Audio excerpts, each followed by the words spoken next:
جس یونیورسٹی سے فیصل واڈا ڈاکٹر بنے ہیں، میں نے وہاں سے پی ایچ ڈی کی ہے۔ ہماری یونیورسٹی ایک ہی ہے۔ گورنر سندھ کامران ٹیسوری کہتے ہیں واڈا جذباتی کھلاڑی ہیں، بھول جاتے ہیں کہ کون سی سائڈ سے کھیلنا ہے، جذبات میں اپنے ہی گول پوسٹ پر گول داغ دیتے ہیں۔ پاکستان میں پولیو کے 60 کیسز سامنے آنا بڑا چیلنج ہے، پولیو وائرس کے خلاف جنگ جیتیں گے۔ وزیر اعظم شہباز شریف کا انسداد پولیو مہم کی تقریب سے خطاب۔ مہم کا آغاز بچوں کو پولیو سے بچاؤ کے خطرے پلا کر کیا، کہا والدین بچوں کو پولیو سے بچاؤ کے خطرے پلا کر ان کا مستقبل محفوظ بنائیں۔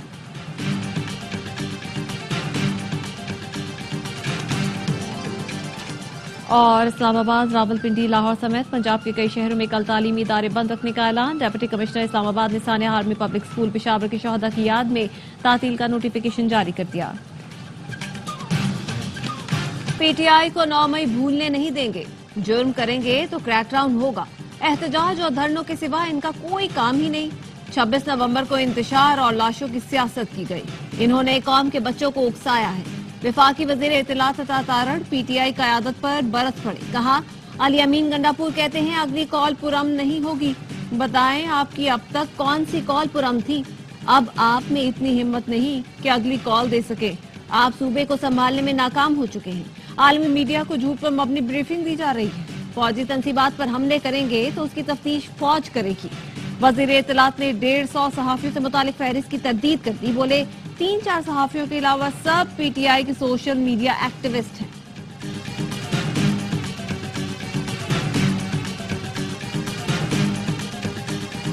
سول نافرمانی کی تحریک کا اعلان میں نے نہیں، بانی نے کیا ہے، اس پر ابھی کوئی کلیئرٹی نہیں، کلیئرٹی آنے پر سول نافرمانی کریں گے۔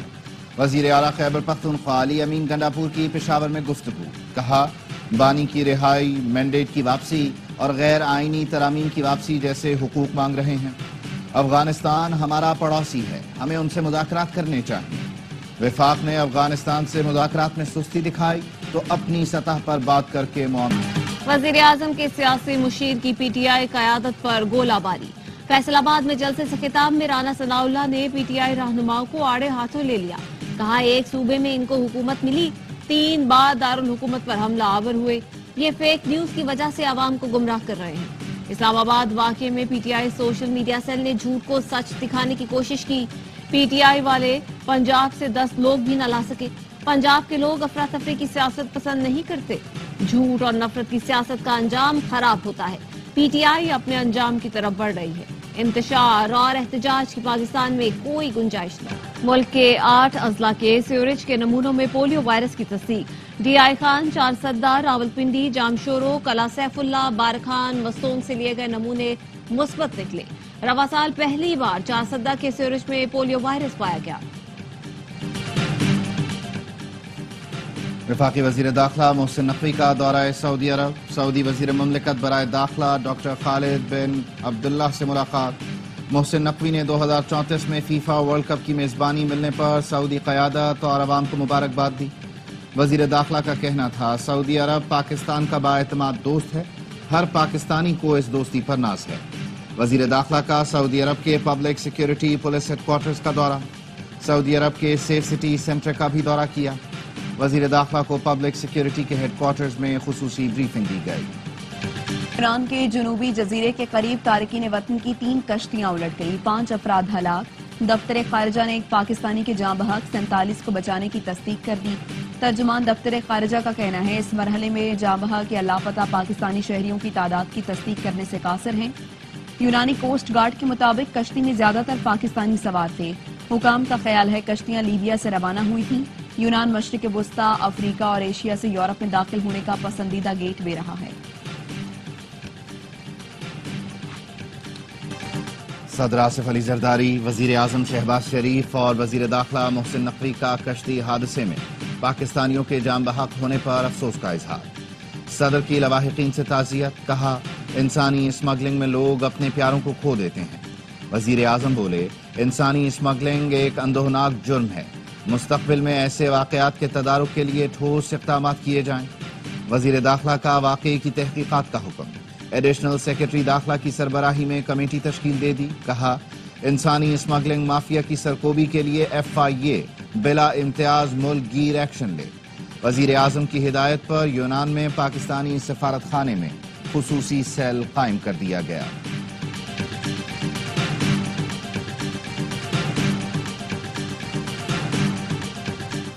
کرم مسئلے کے پائیدار حل اور امن کے لیے جرگہ ارکان میں مشاورت جاری ہے۔ مستقل امن کے لیے بنکرز کو مسمار کرنا اور بھاری اسلحہ جمع کرنا ہوگا۔ مشیر اطلاعات بارسٹر سیف کہتے ہیں مورچوں اور اسلحے کے خاتمے کے بغیر مستقل اور پائیدار امن ممکن نہیں۔ پاڑا چنار کو دیگر اضلاع سے ملانے والی سڑک آج بھی آمد و رفت کے لیے بند۔ کوہاٹ میں فریقین کے گرینڈ امن جرگہ کے 8 روز سے مذاکرات جاری ہیں۔ ٹل، پارا چنار اور دیگر سڑکوں کی بحالی سمیت دیگر مسائل پر تفصیلی گفتگو۔ پیپلز پارٹی حکومت میں شامل ہونا چاہتی ہے اور نہ ہی شامل ہوگی۔ چیئرمین سینیٹ یوسف رضا گیلانی کہتے ہیں پیپلز پارٹی کے تحفظات پر حکومت سے مذاکرات جاری ہیں، بتا دیا ہے تحریری معاہدے پر عمل کیا جائے۔ گورنر سندھ سے جامعۃ الرشید کے محتمم مفتی عبدالرحیم کی ملاقات، مدارس رجسٹریشن اور علماء کرام کی خدمات اور دیگر امور پر تبادلہ خیال۔ گورنر سندھ نے کہا مدارس رجسٹریشن کے لیے تمام سٹیک ہولڈر سے مشاورت جاری ہے، متفقہ لائحہ عمل کے بعد ہی حکومت کوئی اقدام اٹھائے گی۔ گورنرشپ خیرات میں نہیں ملی، موجودہ گورنر جائیں گے تو جو بھی آئے گا پھنس جائے گا، اتنا متحرک گورنر پہلے نہیں آیا۔ ایم کیو ایم کے ڈاکٹر خالد مقبول صدیقی کہتے ہیں حکومت میں رہتے ہوئے ایم کیو ایم کو حالات تبدیل کرنے کی کوشش کرنی چاہیے، یہ وزارتیں تحفے میں نہیں ملی ہیں، ہمارا مینڈیٹ واپس آیا تو اس شہر کا حق بنتا ہے، یہ شہر اپوزیشن کا مزاج رکھتا ہے، پاکستان کو چلا رہا ہے، اسلام آباد نہیں بن سکتا تو اس کا عکس ہی بن جائے۔ اسکردو میں ملوپا کے مقام پر کار لینڈ سلائیڈنگ کی زد میں آ گئی۔ ریسکیو ذرائع کا کہنا ہے ملبے تلے دب کر 5 افراد جاں بحق ہو گئے۔ پستور میں چھوگام کے مقام پر جیپ کو حادثہ، 5 افراد زخمی۔ ملک کے بالائی علاقوں اور شمالی بلوچستان میں شدید سردی، اسکردو اور استور میں درجہ حرارت -11 اور ہنزا میں -6 ریکارڈ۔ کالام، کلات اور کوئٹہ میں بھی پارہ -5 ڈگری تک گر گیا۔ اسلام آباد میں درجہ حرارت 0، پشاور 2، لاہور 7 اور کراچی میں 13 ڈگری ریکارڈ کیا گیا۔ چینی کی قیمت 2 ہفتے کے دوران 10 روپے فی کلو تک بڑھ گئی۔ کراچی والے ملک میں سب سے مہنگی چینی خریدنے پر مجبور۔ ادارہ شماریات کا کہنا ہے کراچی میں چینی کی قیمت 145 روپے فی کلو تک پہنچ گئی، ملتان میں 10 روپے، خوزدار میں چینی 8 روپے فی کلو تک مہنگی ہوئی۔ وفاقی وزیر صنعت و پیداوار رانا تنویر نے چینی کے نرخ میں اضافہ نہ ہونے کا دعویٰ کیا تھا۔ کراچی یونیورسٹی روڈ پر پانی کی متاثرہ لائن پر مرمت کا کام اب تک شروع نہیں کیا جا سکا۔ لیاری، کلفٹن، گلشن اقبال، جمشید ٹاؤن اور اولڈ سٹی ایریا میں پانی کی فراہمی جزو متاثر رہے گی۔ ترجمان واٹر کارپوریشن کا کہنا ہے مرمتی کام کل سے شروع ہوگا، بدھ کی شام تک پانی کی فراہمی بحال کرنے کی پوری کوشش کی جائے گی۔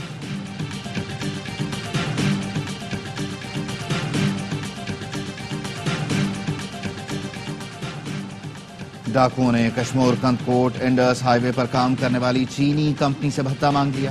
سول انجینئرنگ کنسٹرکشن کارپوریشن نے وفاقی حکومت کو خط لکھ دیا۔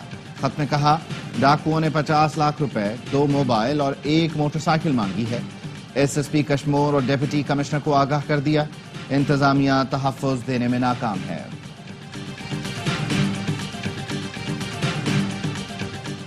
نیول چیف ایڈمرل نوید اشرف کا بحرین کا دورہ، سول اور فوجی قیادت سے ملاقاتیں۔ آئی ایس پی آر کے مطابق ایڈمرل نوید اشرف نے بحرین کے بادشاہ حماد بن عیسیٰ الخلیفہ سے تفصیلی ملاقات کی، دفاعی تعاون مضبوط بنانے پر گفتگو۔ نیول چیف بحرین کے ولی عہد اور وزیر اعظم سے بھی ملے۔ Deputy supreme commander Bahrain defence forces Sultan bin Hamad Al Khalifa سے ملاقات میں دفاعی تعلقات پر بات چیت۔ نیول چیف کا جنگی جہاز Manama, Royal commandant staff college کا دورہ، سیکیورٹی صورتحال پر لیکچر دیا۔ شام میں تعلیمی سرگرمیوں کا آغاز ہو گیا، اسکول کھلنے سے طلباء پرجوش نظر آئے۔ دارالحکومت دمشق سمیت دیگر شہروں میں معمولات زندگی بحال، سڑکوں پر ٹریفک رواں دواں، بازاروں میں رونق بڑھ گئی۔ امن بحال ہونے پر شامی تارکین وطن کی بڑی تعداد بھی وطن واپس آ گئے۔ اسرائیل کے شام میں متعدد مقامات پر مزید 60 فضائی حملے، ریڈار سسٹم اور فوجی اسلحہ ڈپو تباہ، بڑے پیمانے پر جانی نقصان کا خدشہ۔ اسرائیل نے قنیطرہ شہر سمیت کئی دیہاتوں پر قبضہ کر لیا۔ ساحلی شہر لازقیہ میں گھات لگا کر حملہ کیا. حیات تحریر شام کے 15 عسکریت پسند جاں بحق. عرب لیگ کے ہنگامی اجلاس میں شام پر اسرائیلی جارحیت کی شدید مذمت. اسرائیلی حملوں کو امن اور سلامتی کے لیے خطرہ قرار دیا گیا. شام کی عبوری حکومت کا اقوام متحدہ سے اسرائیلی حملے فوری بند کرانے کا مطالبہ. غزہ میں اسرائیل کے مظالم جاری. دیر البلاح میں اسکول پر بمباری سے 7 بچے شہید، متعدد زخمی. نصیرات، جبالیہ اور رفح پر بھی حملوں میں 24 گھنٹے کے دوران 55 فلسطینی شہید اور متعدد زخمی ہو گئے. جبالیہ میں ایک ہی خاندان کے 7 افراد شہید. شمالی غزہ میں کمال عدوان اسپتال پر حملے میں ایمبولینس تباہ ہو گئی، طبی عملہ زخمی. اسپتال کے ڈائریکٹر کا کہنا ہے اسرائیلی فوج نے حملے کے دوران کئی ایمبولینس کو آگ لگائی. اسرائیل میں حکومت مخالف مظاہرے جاری. تل ابیب میں وزیر اعظم نتن یاہو کے خلاف ہزاروں لوگ سڑکوں پر نکل آئے. مظاہرین کا یرغمالیوں کی رہائی اور فوری جنگ بندی کا مطالبہ. ناکام پالیسیوں پر نتن یاہو سے فوری مستعفی ہونے کا مطالبہ بھی زور پکڑنے لگا. ایرانی گلوکارہ ورچوئل کانسرٹ میں حجاب نہ پہننے پر گرفتار. گلوکارہ پرستو احمدی نے اپنے کانسرٹ کی ویڈیو آن لائن پوسٹ کی تھی. ایران میں خواتین کو عوامی مقامات یا عوام کے سامنے بغیر سر ڈھانپے آنے اور گانا گانے پر بھی پابندی ہے. امریکی نیوز چینل ABC کو ٹرمپ پر الزام لگانا مہنگا پڑ گیا. حتیٰ کہ عزت کے مقدمے میں $15 ملین ادا کرے گا. اینکر جارج سٹیفانو نے ٹرمپ پر زیادتی کا ذمہ دار ہونے کا الزام لگایا تھا. جارج عوامی سطح پر افسوسناک بیانات دینے پر معافی بھی مانگیں گے. براڈ کاسٹر اٹرنی فیس میں $1 ملین اضافی ادا کرے. شادی کا تحفہ مہنگا پڑ گیا. یوٹیوبر رجب بٹ بنا لائسنس شیر کا بچہ رکھنے پر گرفتار. پولیس نے غیر قانونی اسلحہ بھی برآمد کر لیا. شادی کے فنکشن، تحفوں اور دھوم دھام کی ویڈیوز وائرل ہوئیں تو پولیس بھی حرکت میں آئی. محکمہ جنگلی حیات کے ساتھ چھاپہ مار کر رجب کو دھر لیا. حوالات کی سیر کے بعد پولیس نے شخصی ضمانت پر چھوڑ دیا. چیمپئنز ٹرافی پر پاکستان اور بھارت کے درمیان تمام معاملات طے پا گئے. ICC کی جانب سے کل شیڈول کا اعلان کر دیا جائے گا. ذرائع کا کہنا ہے پاکستان اور بھارت کے درمیان تمام پیچیدگیاں ختم ہو گئی. شرائط اور معاہدوں کی تشکیل آخری مرحلے میں. چیمپئنز ٹرافی پاکستان کے مجوزہ فیوجن ماڈل پر ہوگی. بھارتی ٹیم پاکستان کی میزبانی میں اپنے میچ دبئی میں کھیلے گی. ایونٹ کے 10 میچ پاکستان میں کھیلے جائیں گے. بھارت سیمی فائنل میں نہ پہنچ سکا تو فائنل سمیت تمام ناک آؤٹ مقابلے بھی پاکستان میں ہوں گے. سرتاج نامی گدھے نے اپنے مالک کے سر پر تاج سجا دیا. کراچی میں گدھا گاڑی ریس کا انعقاد. مائی کراچی سے شروع ہونے والی ریس نیٹی جیٹی پل پر ختم ہوئی. ملا عارف کے گدھے سرتاج نے پہلی اور استاد چھٹا کے گدھے مٹکا نے دوسری پوزیشن حاصل کی. ریس میں 15 سابق چیمپئن شریک ہوئے. فاتحین کو نقد انعام دیا گیا. 19ویں عالمی کتب میلے کے چوتھے روز پورا کراچی امڑ آیا. چھٹی کے روز ایکسپو سینٹر میں تیل دھرنے کو جگہ نہ تھی. کتب میلے میں ایک ہی چھت تلے مختلف موضوعات پر کتابیں مناسب قیمت پر دستیاب ہیں. کسی نے تاریخ پر کتابیں خریدیں تو کوئی فکشن تلاش کرتا نظر آیا.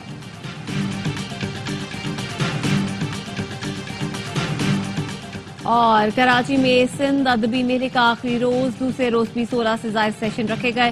نامور دانشور جامی چانڈیو، نور الہدا شاہ، مصطفیٰ قریشی اور دیگر شخصیات کی شرکت. طنز و مزاح کے نامور فنکار مصطفیٰ چودھری، مرتضیٰ چودھری، فیصل چودھری نے سیاسی گفتگو سے پرہیز کریں سیشن کو 4 چاند لگائے.